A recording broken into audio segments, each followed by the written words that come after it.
Welcome to this week's episode of Reiki Cafe Radio. I'm your host for this week, Isabel Wells, and today I am joined by one of our shamanic Reiki practitioner students, Craig Williams. Sifu Craig Williams is a clinical herbalist, licensed acupuncturist, and health coach in private practice, specializing in traditional Chinese medicine, Ayurvedic medicine, yoga, and Qigong. I'm so excited to be joined by Craig today. We're going to be talking about why the chakras should be viewed as a system and not just individually, the transcendental escape fantasy and why it can do more harm than good, and the primary differences between spiritual awareness and dissociation. Craig, thank you so much for coming on the show today. It's an honor to be here. Thank you so much for having me. Beautiful. So, we have a lot of really exciting topics to dive into, as you heard, but I would love to just start by talking a little bit about you. Can you tell us your view of how you got to where you are today? Yeah, I could put it in a nutshell and say most because of my mother. When I was a child, my mother was a health fanatic, and so I grew up just kind of really interested in natural health. And at a young age, I was obsessed with kung fu. And then from there, that kind of opened up a whole lifetime journey into Chinese medicine. And I was also really interested in India as a child. And so my studies even kind of were starting there, studying Indian religions, Indian spiritual traditions. And so as I grew older, I just kind of went that path and specialized, went to India, went to China, learned as much as I could. And now I'm in private practice, specializing in Chinese medicine, Ayurvedic medicine, health coaching, with a lot of specialty in the inner aspects of yoga. Some of the things we'll talk about today. Beautiful. That's fascinating. I'm curious, is that a train of thought that ran through your family or did it start with you? No, it just started with me, but I always kind of attribute it to my mother because she was so interested in natural health. And then when I started studying medicine from India, there was so many connections to that had to do with the goddess and feminine energy. So it made a lot of sense to me. But no, my family had no history of that, so I was an anomaly. Sometimes those are the best kind though, right? Because you get to introduce Right, so much. right. I think it's always fascinating too, I'm kind of, as you said, an anomaly with how I view Reiki and shamanic practices in my family. And I think it's always Mm-hmm. interesting when you start incorporating these new techniques, how it's reflected in the other members of your family, even if there's no direct contact there. It's just fascinating to Oh, look. absolutely. Absolutely, without a doubt. And my mother now, she, anytime I visit her, she's like, "Did you bring your acupuncture needles? Did you bring this?" And so she's very supportive. So it's wonderful. Beautiful, beautiful. So, as I mentioned at the beginning, you are in our shamanic Reiki practitioner program. And of course, the chakras are a big part of that. And we at Reiki Cafe talk about the chakras almost nonstop. Everything that we teach is somehow Right. incorporated into the lens of the chakras because they're just such a beautiful way of looking at the different aspects of life and the different elements of a life well lived. But you and I have had some really Absolutely. interesting conversations incorporating your perspectives on Buddhism, etc. And you're a big proponent of viewing the chakras as a system rather than just individually. Can you kind of lead us into that conversation? Absolutely. Yeah. I mean, when we look at the chakras, how they're portrayed in, we could say the West or Europe or America versus how the chakras were traditionally viewed in India or Southeast Asia, sometimes they can be quite different. And I think that it's important to look at them as literally as a holistic system, and every chakra is constantly working together in an integral fashion. But of course, we have to teach them separately, right? It's much like learning, we talked about that's like learning medicine. You have to study the digestive system, then the respiratory system, then the nervous system.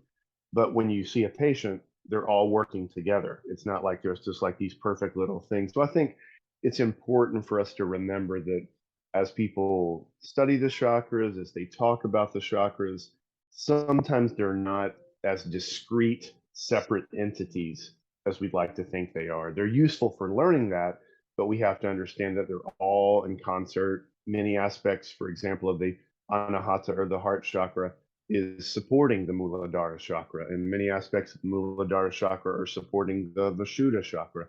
So they're all kind of connecting together in kind of this beautiful kind of always just kind of spontaneously morphing, much like our nervous system does, right?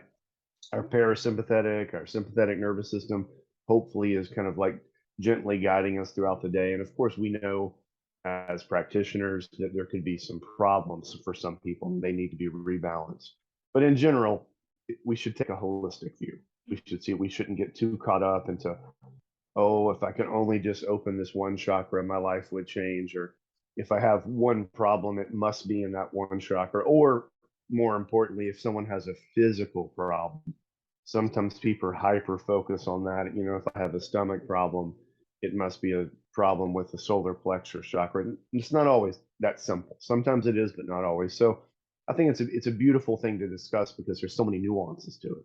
Absolutely. I think that's one of the conversations that we probably have the most often with members of the community is someone will ask us a question like, for example, I have stomach ulcers or I have adrenal Yes, fatigue or et cetera, et cetera. right. Which chakra is that? And there's this, and I think this is a very Western idea of Western medicine is very prescriptive. You look at a set of Yes, symptoms and it gets yes, diagnosed. And even though alternative and natural medicines step away from kind of the pharmaceutical way of looking at illnesses, there still is that tendency to want to say this ailment is this chakra. And I think it's so interesting absolutely. because I always like to tell the story of when I was 16. I ended up going into I had adrenal failure and thyroid issues and my organs started shutting down and it was a whole big thing. And of course, when you look at the adrenals are kind of a topic of where do they go, solar plexus or sacral, but it was Oh yeah. interesting because for me it was really about understanding that it wasn't just one chakra. I had a lot going on and it was filtering through Yes. all the other ones. And so I would love to talk a little bit more about that, especially, kind of the difference between the way that we view the chakras in the Western culture versus how you see them in more of the Vedic traditions, et cetera, where it's more traditionally viewed. Yeah, that's a really great question, and that's an interesting example you gave. Like, for example, that concept of adrenal fatigue is very controversial in Western medicine, and it's even, I would say, even more controversial in what they would call natural medicine. And practitioners now are arguing back and forth. There's no proof. There's no this. What's the blood work? And so I see that in my field a lot. But I think when I understand what they're arguing about because everybody, like you said, they want to find an answer to help people. But I think we're kind of, when they argue over that topic, they're missing the forest for the trees kind of thing. This concept of adrenal fatigue should just express an overall expression of imbalance. And so for example, from my perspective, when we talk about adrenal fatigue, of course we can do blood work, we can look at different things, but I think on a deeper aspect, it's that person's perception of reality is threatened. Their body does not feel safe. And then you have to figure out, well, what does that mean? What is that? Is that being expressed via thyroid, via digestive system, via nervous system, via, all those different things. But I think you summed it up very well. Is in the West, we really like, whether we like it or not, rather, people are really influenced by this allopathic prescriptive medicine, and they like to be told this is what I have, and this is what I can take, and then I'm going to get better. And I understand that. That's what we all. It's a great thing to have, but that is really a kind of a European influence on these Eastern systems of medicine. For example, traditional Chinese medicine, or even Tibetan medicine and Ayurvedic medicine, sees each patient as a unique expression of disease. And so each patient, even though they might have the same symptoms, will have nuanced expressions of those symptoms. And so there's not going to be a cookie cutter supply for that. And that is often hard for Westerners to understand. They want to go, they're sick, give me something better. And that's what they do. So I think we have to think about that we shouldn't force Eastern systems of medicine to fit into an allopathic Newtonian system of medicine. I think the best way is just to have both. If we just have an integrated view, no one's trying to say, okay, this is the only way to look at Right. something. It's just trying to say, look, we can look at this problem from all these different angles and have a more integral view. And then I think that word holistic is thrown around a lot, but that's what we mean. Mm. We mean, okay, if we take a holistic view, well, we can use Chinese medicine, you could use Ayurveda, you could use health coaching and behavioral change therapy, and then you can just do basic blood work and see if you're vitamin D deficient and your thyroid's a little bit low. So if we use all that together, it can be a really beautiful way instead of trying to argue about who's best, what system of medicine is best. In my clinical practice, that's what I do. It's always integrated. I want patients to have a team of practitioners that they can go to. And that, to me, I think that's the best way. And so that's all these ideas about how allopathic medicine that even influences yoga in America, right? They're like, what's the best asana for this? What's the best mantra for this? What can I do for this one chakra? And so we understand where that's coming from. We're not making fun of anybody for doing that, but we want to kind of gently say, hey, look, there's a bigger picture unfolding here. Um, and I Right. think the chakras as flowers are a beautiful way to think of that. It's like an ecosystem, and the ecosystems are very delicate. So that it's not just like this perfect homeostasis where nothing changes. There's seasons, things are shifting, and so that's how we should view our body, its relationship to the chakras, and all those aspects of it. Absolutely. And I think when we look at all of this through the lens of the chakras, there's a difference between, just saying we're just going to look at one chakra at a time versus we're Yeah. just going to look at it as a system. As you said, there's that integrated view. And so it's, for example, if someone comes to us and they're having pneumonia or something with their lungs, there's an awareness there that that's probably associated with the heart chakra because it's in that area, it carries that Yes. energy. But that doesn't mean that it's just the heart chakra. I see this a lot with, I think grief is Hmm. such a beautiful example of how the chakras are a Oh, system and the way that it has to filter through all of them before it can really be processed. And you see this with other things like creative ideas and inspiration and traumas that have to filter through all of these things that we talk about. But I think grief is such a great way to see it because, in mainstream society, we talk about the stages of grief. And if you really look at those yes. and you look at what they represent and the emotions that they have, anger, denial, acceptance, all of these things, you can find them in the different chakras and how it filters through. And so I always think it's interesting, for example, that person who comes to you and has pneumonia, as we work on the heart chakra and as we work on that energy, a lot of times you find that now you have something somewhere else. And there can be Yeah. this frustration and this tension there because, I had X thing happening in my lungs. I wanted to do this and have it all be better. That Western mindset can get Yes. frustrating. And so I think there's an additional level of patience that has to come in when we start looking at things through a holistic lens because it takes longer. Because instead of having do this, take this, you'll be better. It's do this, take this, and then we'll be on to the next thing and the next thing and the next thing. And it's this Yeah. constant digging. And it reminds me of kind of tilling up the soil where when you start, you might have Yeah. really impacted terrain. And as you start digging things up, more is going to come up and more is going to move. And that doesn't mean that you're not improving. It doesn't mean that there's not progress, but that holistic view of yes, we can work on your heart chakra, we can make things move there, but that doesn't mean that it's completely isolated and it's not going to affect the rest of your energy. There's going to be a ripple effect that's going to have to move through. Yeah, that's a very important point, and the using grief as an example is actually quite beautiful. So, you could, like in Chinese medicine, they connect grief to the lungs.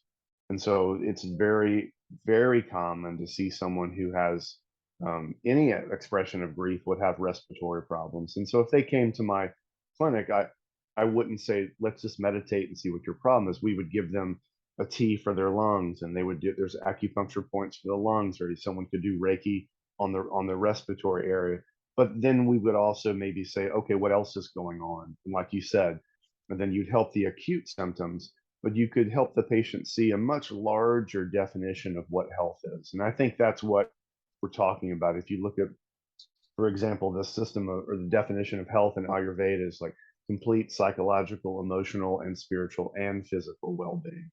And even the World Health Organization has that in the definition of health. So it's not like this is some strange concept, but a lot of times this gets lost in the shuffle Mm. a lot in Western medicine. So okay, your cough's cleared, so you should be better. And the Right, you're person's like, but symptom I still free. hurt. Yeah, I still feel something, or the cough just won't go away. And you're like, well, it could be because you also need some good therapy and you need someone to talk to and you need these other. So I think that's it. That tilling is a beautiful concept. The soil concept is very important to think about. Yeah. Yeah, and I think you see this too. We're talking about the chakras as a system, but I think what you're talking about too is so important, having that system be reflected in your approach to healing, because it's not going to be just the same way. As you can't focus on one chakra and expect all of your healing to be complete. You can't focus on, I mean, you can.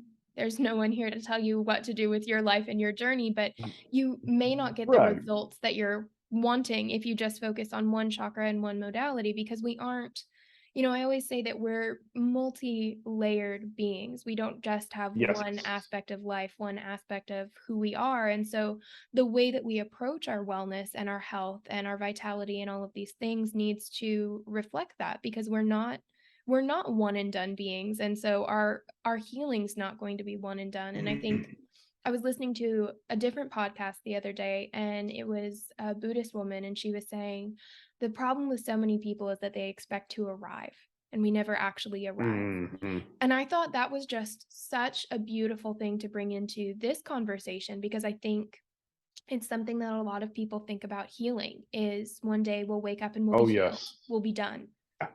And Yeah. it's so hard to wrap your mind around the fact that there is no arrival, there is no healed, there is no done. But I think that's something that, speaking to the Western perspective that we've been talking about, I think that's why it is so comforting to be in that space. Because if you look at things that way, Yeah. if you look at I do this and then I'm done, there is an end, there is an arrival, and that's so Yes. comforting to the mind. Yes. Whereas when you bring in these more integrated, holistic Eastern perspectives, it becomes a continual journey. It's always in Yeah. flux, always changing, and it never ends. And I think that can be where a lot of people get overwhelmed by stepping into this space.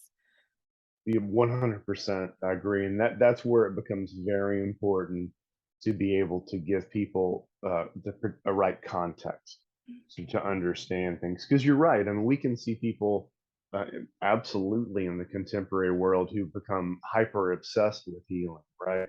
They're just constantly in a healing crisis. They're constantly cleansing. They never seem to find, and so that's not what we want either.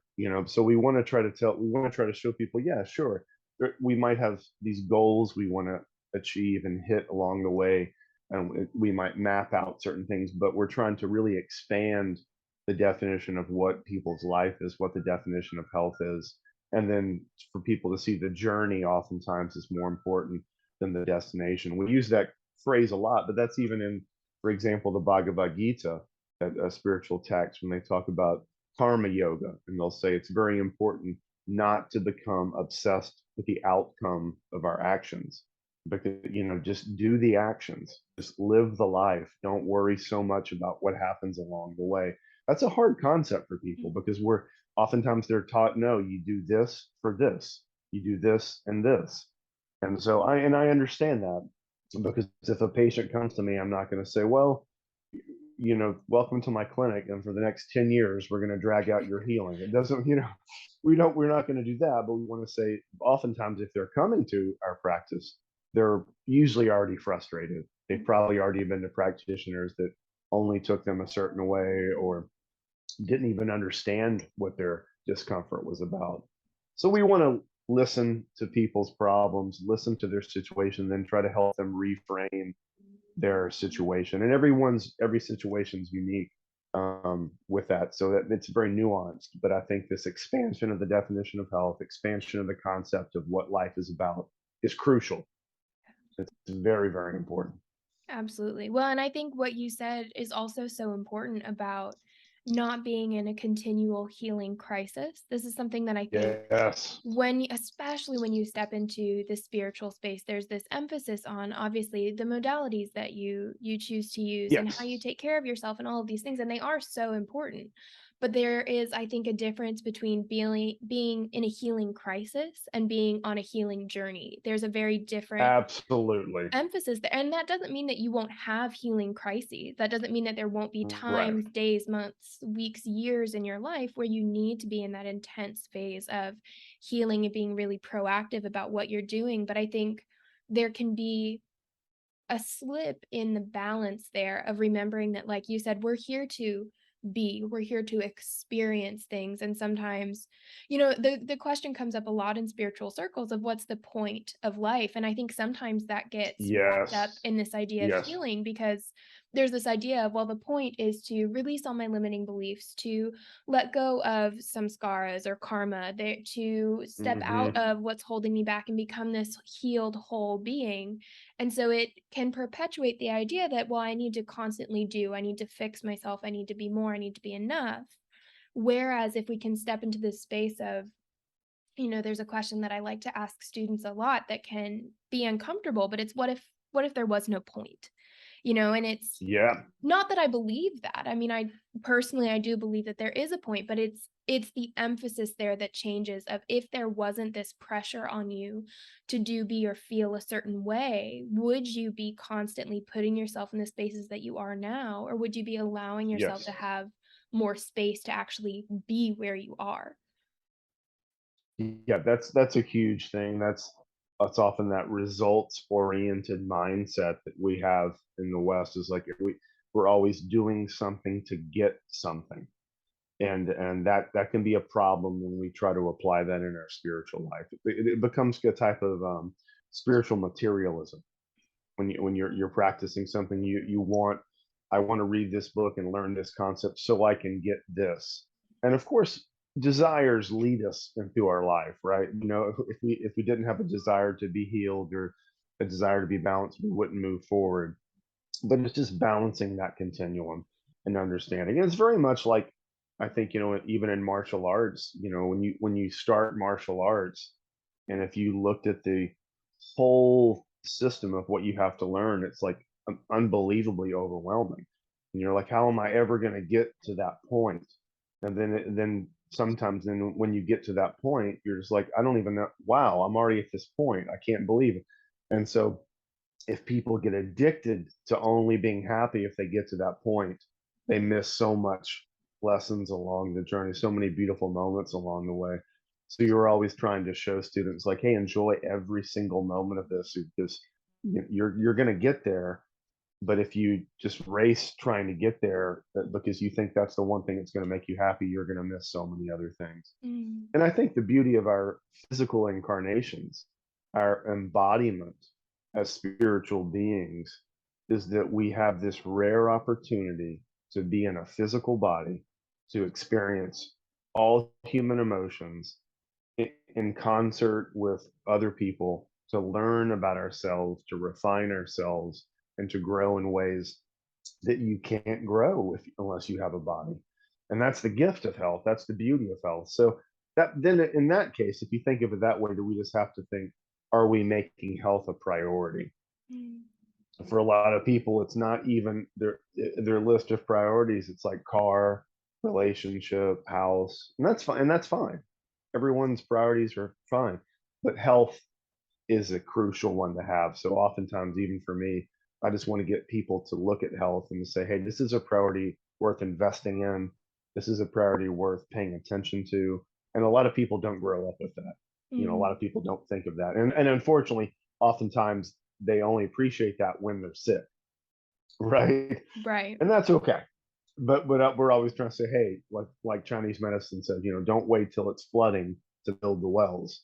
Let's try to look ahead of the curve here. Like, and so that's I think the gift, one of the main gifts of like Eastern medicine, Chinese medicine, Ayurveda, and Qigong is like you get people to look at investing in their health so that they're trying to do things before the problem gets here and to get their body ready for things. And in our spiritual practices too, we all know life is going to be challenging for all of us. All of us are going to have very challenging psychological and emotional situations that we will experience. But if we have a foundation and a spiritual practice, a psychology that helps us cope with life, it's so much easier. Mm. And so that's what we're always trying to get people just to make that a priority, put that on the list. And even that, when people just think of health as a priority, it can transform their life. That alone can be huge. Yeah, absolutely. So earlier you were mentioning how, Eastern traditions define health and how there's that clause and even the Hmm. WHN's way of viewing health. But I would love to know what's your personal definition of health because I think that's I think that is also important when you make health a priority to really understand what does that mean to you. Yes, yeah. For me personally, I I definitely emphasize a strong emphasis on spiritual health. And I personally think that so I've been in clinical practice for about 30 years now. And I would say over that 30-year period, it seems to me that more and more now over the past 10 to 20 years, people are completely I call it spiritual, they're having poor spiritual nutrition. Mm. And I think that's something that I really go hard on is that we have to find something in our life which brings us spiritual inspiration. And that could be anything, right?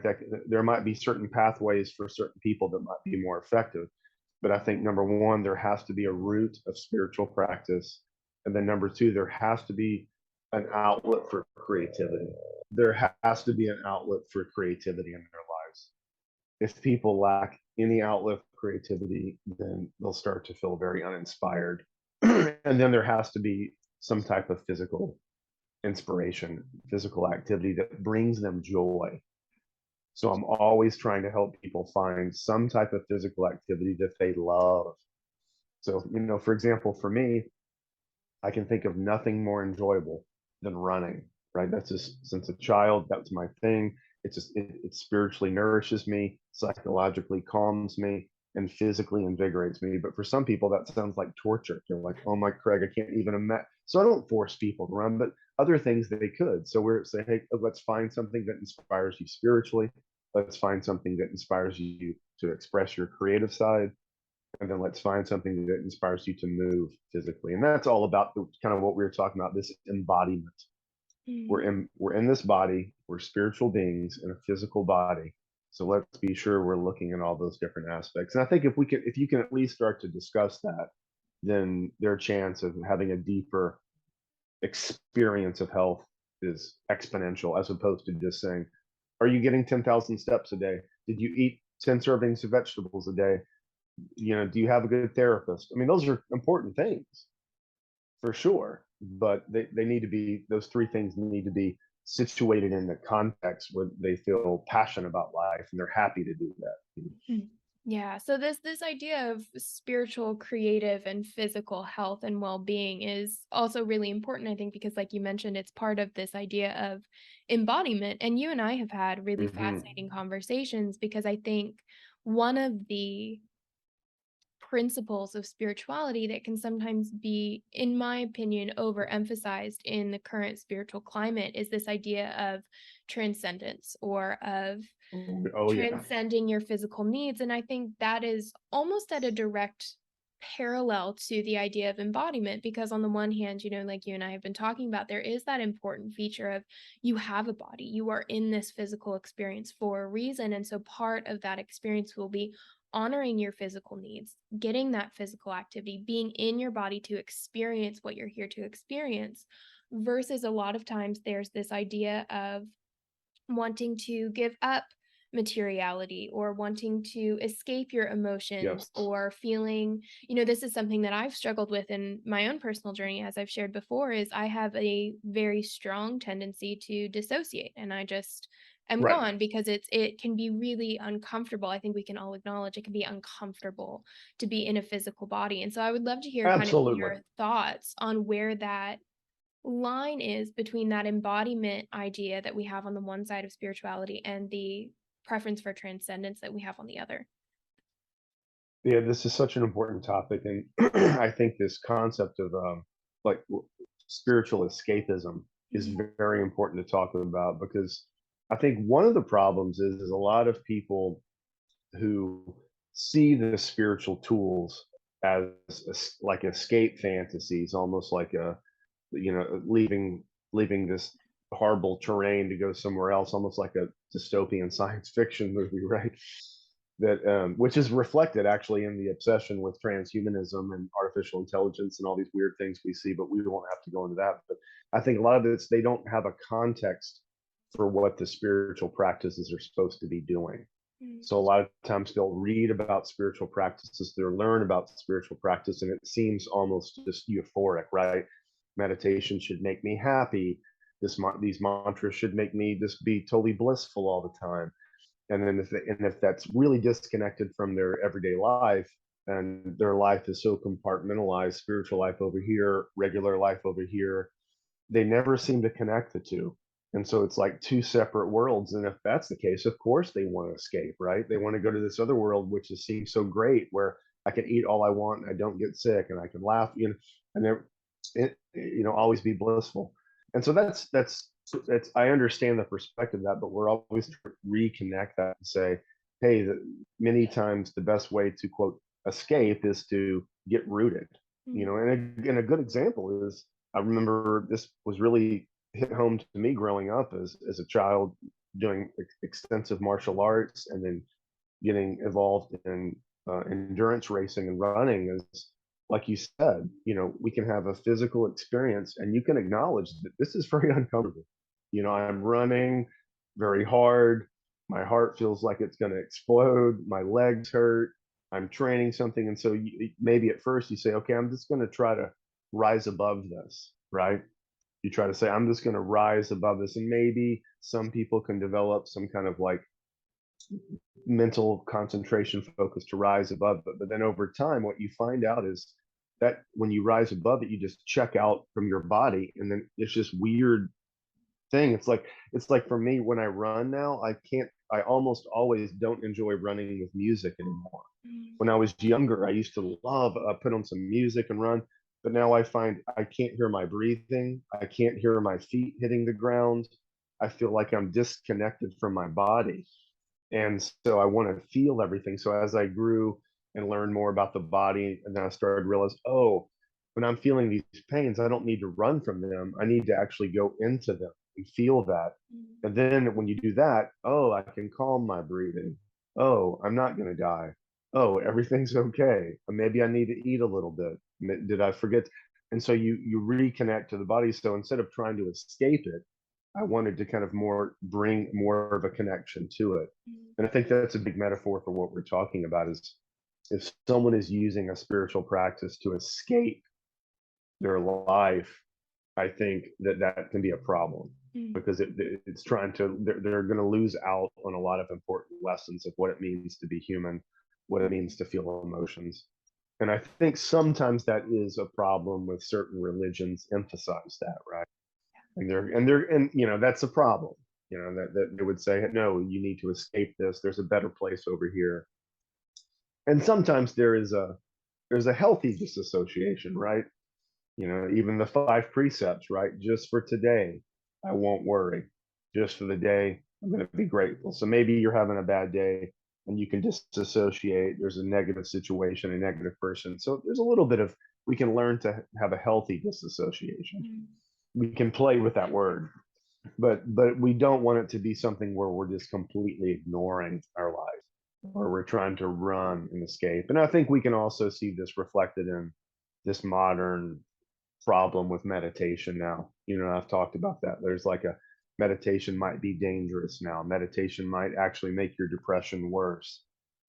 And that's a perfect example of an Eastern practice that was kind of transplanted into a Western world without really any context. And people were told, oh, meditation is going to make you happy. It's going to make you calm. And the Eastern systems are like, no, no, no, no. Meditation's not about making you calm. It might actually bring up a lot of things. It might actually, and so you have to have a whole situation to be able to deal with that. It wasn't about making you happy. It was about kind of finding out what's important. So that word disassociate's really fascinating because we can look at even from yoga. One of the fundamental concepts of yoga is to disassociate from what is not ultimately important, right? So maybe we have to disassociate from our obsession with money, or we have to disassociate from our obsession with having the perfect body, or disassociate for being popular, whatever it is, so we can play with that, but we don't want to disassociate from our incarnation.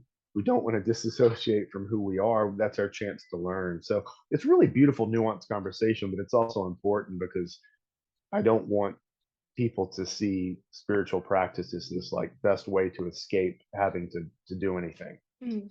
It's not, it's not a quick fix, and many times, even in India, for example, they're really dramatic about it. They'll say things like, "Oh, don't if you know what's good for you, you better not read that book." And what they're kind of playing with what they mean is that's going to start really uncovering some things. Mm. Once you start that spiritual path, you're going to have to face it. It's going to be a lot of work, and they're not sugarcoating it. And I think that's an important thing. You just want to kind of prepare people, but that's the whole point of having community Mm. and having a good social network of people and friends and teachers that you can talk to about this, having mentors. I think that's also a fundamental thing, is a lot of times people in the Western worlds, European worlds, they don't have that support system, right? So they might start a spiritual practice and they're having experiences and they don't have anyone to talk to about that. Right. Yeah, so having that social circle of spiritual support, psychological support is very important. But I'm glad you brought that up, because that spiritual escapism idea is can be very toxic, Mm. and for sure. Yeah, and there are so many things about what you just said that I want to touch on, but I think I'll start with, I've shared my personal experience of realizing that I was dissociated. So, like many people, I had a lot of Hmm. trauma early on, and as a child, you Right. don't have the capacity or the tools to be able to handle things that, even adults sometimes can't handle. And so my primary escape mechanism, if you will, was to dissociate. And so from the age Yeah. of 3 until now, that was what I did, and it was so interesting. This year has brought a lot of it to light for me, but I remember there were so many people, especially when I started walking this path and finding my own spirituality, where, I would be called an old soul, and I had so much perspective and Okay. so much wisdom and all of these things, and at the time, I remember feeling like my ability to see what I call the objective perspective was really helpful and really valuable. And I think there is truth to that, but the extent to which I was taking it, I think, was more of an extreme than it needed to be. But there wasn't anything in the spirituality that I was faced with or that I was familiar with that was saying something's not right. You're not attached. There was this emphasis on transcending. And, I remember having a conversation with my mom, and I love her to death, and she has such amazing emotional capacity, and something that I learned when I was really young was to not let myself get angry. I never let myself get Okay. angry, and she's very free with what she calls righteous anger, and it's something that I've always looked at her and Right. admired. But we had this conversation, I remember once talking about, is anger spiritual? And at the time, I remember thinking there's a lack of, I forget how I phrased it, but the idea was, if you get to a place with spiritual awareness, you should be able to transcend those emotions, right? The sadness, the anger, the Of fear, course. all of Of this. course. And where I was in my journey, that was getting praised a lot. And I remember there was this point where I was having a lot of health issue and chest pain and all the things. And I ended up going to a therapist. And this was around the time I started having flashbacks and things like this. And I remember I was diagnosed with really extreme anxiety. Not that we want to place labels and diagnoses on things like we were talking about No. Right. earlier, Right. Right. Sure. but Totally. there was this moment I remember I was sitting in the office, and I literally scored off the chart for anxiety and for PTSD, and I remember sitting there being shocked because I never thought of myself as an anxious person. I never thought Right. of Right. having what a lot of people would term mental health issues, all of these things, and it took me a while to realize that the reason I never thought about that was because I had been dissociated, and so in the process of having to come back in, it was hard because it's this really Yeah. tumultuous. It is so much easier to have escaped and to not have had to face the fact that, I was abused, that I had trauma, that I had panic attacks almost weekly, Absolutely. that I was in a body that has a really physical reaction to anxiety. It was so much easier to step out of that, just dissociate, be able to have that objective perspective, and also be praised for it. Whereas this year has really been about, for me, acknowledging that it's going to be hard and that I can't. Right. I mean, I could, but it's there is value in not taking the easy way out and coming back into your experience, and in that, I've had to face a lot of emotions that are very uncomfortable. I've had to come to terms with Yes. a lot of my incarnation, like you were saying, that I hadn't seen for the past 20 years because I was so detached from it. And so I think Right. that is something where I've witnessed firsthand how that escape fantasy can be harmful, because not only is it perpetuating this idea that, we shouldn't, quote unquote, be human. We shouldn't be angry. We shouldn't be fearful. We shouldn't be sad. We Yes. see these spiritual masters. I had a student once say to me, the guru up on the mountain. And I think that's such an interesting image because we can Oh yeah. see these people in spirituality who present themselves like they never have problems. They never have fear. They're always Exactly. joyful, and it makes us think that's what we want. That's what we're searching for. That's the point of it all, like we've been talking about, when really there's this, I see things in terms of energy, and I think the escape fantasy is you just go up and out. Whereas I think what we're Hmm. talking about and that more holistic perspective is, can you go so far in that then you've Hmm. released the things that aren't important, but you're still so fully in your experience that you're able to honor it completely. Absolutely. That's so important. I see that a lot in my clinical practice with people who, this is a good practical example, who abuse cannabis, right? That's a very popular thing right now. You can get it prescribed, it's in different places. You can go to your little shop, but and there's nothing wrong with having medicines which medicate it. But when it starts to spiritually numb us, and then people aren't used to feeling anything, and then if they stop and they actually just have a basic emotion, it's like it's so hard on them, but you're like, hey, we're going to have to teach you just to feel. You're going to have to learn to feel again. Like, it's okay to be angry, it's okay to be sad, it's okay to be nostalgic. Of course there needs to be a balance, and that's what therapy's for, that's what coaching's for. It's like, there's so many options in our society, we have so many tools. But what you're saying is, when we're just turning off our feelings of anything and we become numb, after a while we're missing out on a chance to grow. And there needs to be, like, we need to be able to digest the experiences. We need to be able to have a pace where someone can have a supportive environment and a supportive plan to help them deal with these things. So that's absolutely the case. It's not like we're saying, like, no, you just have to be miserable all the time. But we shouldn't put shame on emotions. I Mhm. always say that. Emotions, every emotion we have can teach us something, and it should flow through us like a stream, but it shouldn't be stagnant. And emotions become problematic when they're stagnant, when they just stay, either because someone's holding on to them too tight or because something's blocked.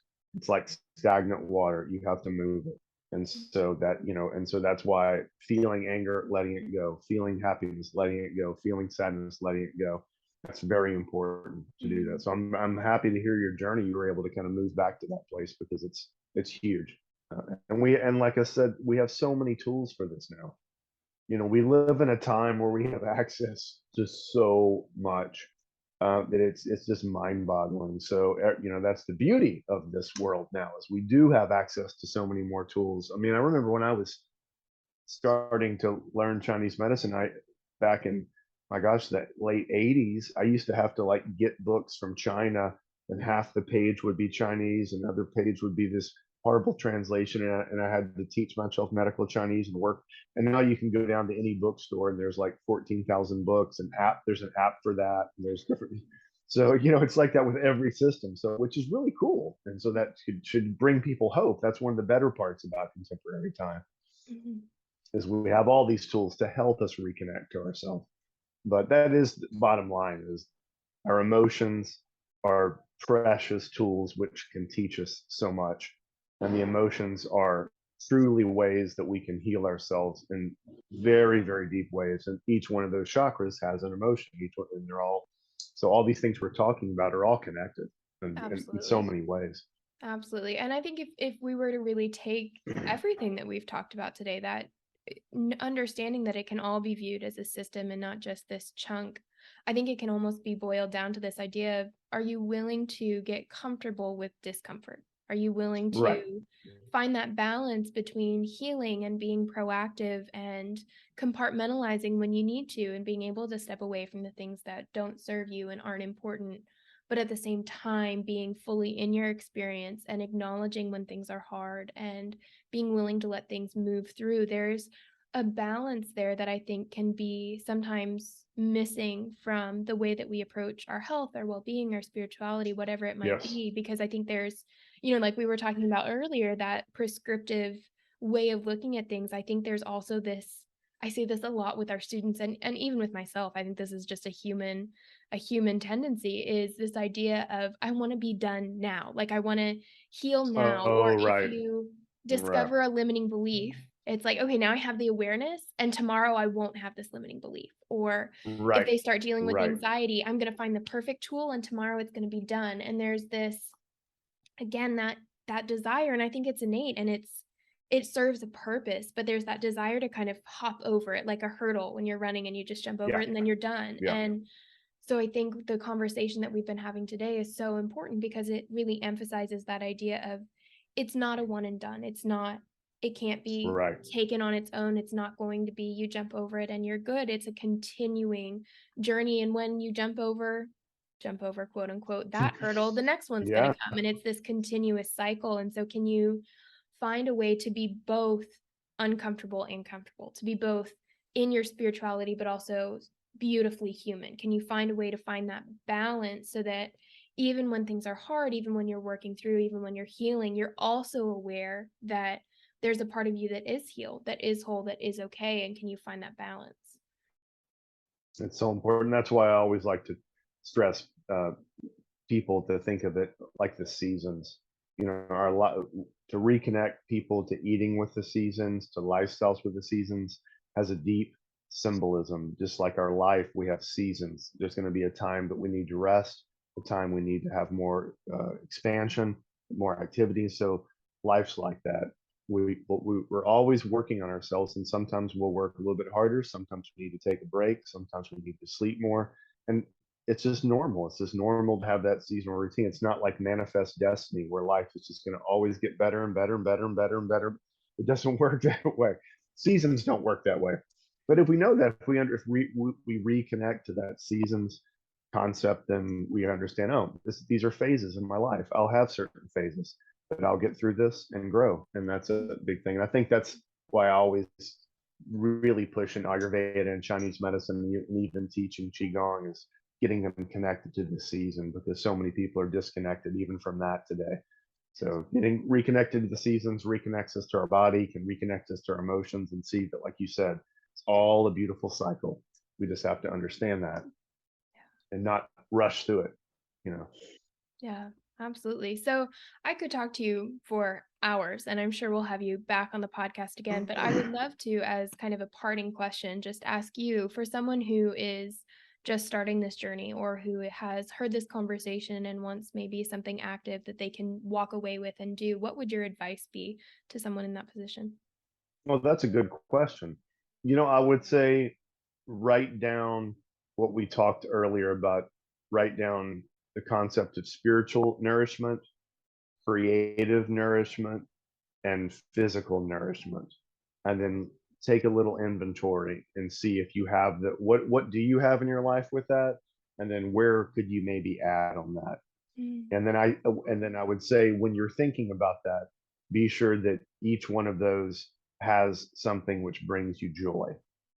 It has to be something which brings you joy, not something which you regret or you think is going to be miserable. mm, So think of those three categories and then bring more joy in your life. People aren't having enough joy. And even if you're doing the most perfect thing, you're following the most perfect diet, perfect exercise, doing all your perfect prayers or mantras, if you don't have joy, it's just going to feel like you're a robot doing the mm. things in that. So think about those three categories and then bring in some laughter and joy. And that can be a huge first step.